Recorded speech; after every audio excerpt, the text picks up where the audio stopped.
Section 4.4, Profit, Cost, and Revenue. If we are asked to solve a problem maximizing profit, we remember that step 1 is to find an equation for the quantity that is to be optimized. In this case, we will recall that profit is equal to revenue minus cost. Our second step is to take the derivative.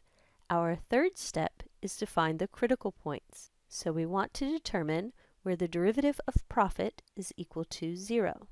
If profit is equal to revenue minus cost, then the derivative of profit is the derivative of revenue minus the derivative of cost. With a little work, we can see that leads to the conclusion that finding the point where the derivative of profit is equal to 0 is exactly the same as finding the point where marginal revenue is equal to marginal cost. This is consistent with what we learned in section 2.5. For example, say we are asked to find the quantity that maximizes profit if the total revenue and total costs in dollars are given by the following equations, where Q is the quantity of items sold. What is the maximum profit? Step 1, we find an equation for profit, remembering that pi of Q will be equal to R of Q minus C of Q. We use the equations we were given to determine that pi of Q will be equal to the revenue, 5Q minus 0.003 Q squared minus the cost equation, 300 plus 1.1 times Q.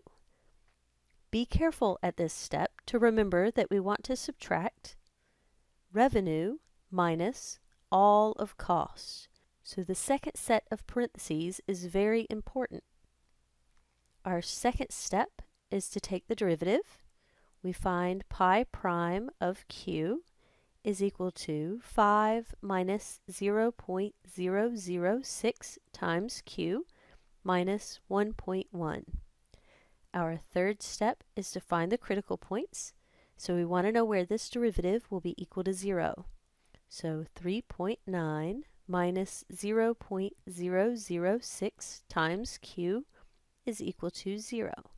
We solve this equation, finding that negative 0.006 times Q is equal to negative 3.9. We divide by the negative 0.006 to determine that Q will be equal to 650 items. We know that Q is the location of a critical point, but we still need to verify that we have a maximum. Because we have only one critical point, we can use the first derivative test to check. Remember to label your number line. We have 650. We will be plugging into pi prime. So this means we were plugging into 3.9 minus 0.006 times Q.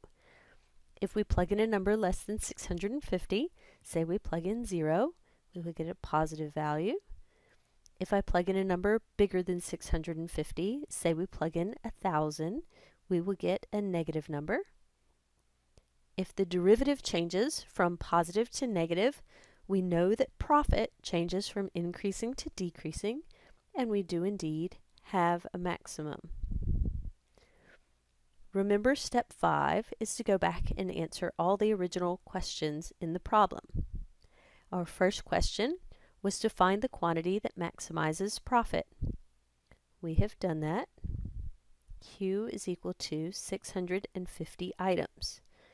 Our second question was to determine what is the maximum profit. So for step 5, we will go back and determine pi at 650, which is equal to the revenue at 650 minus the cost at 650.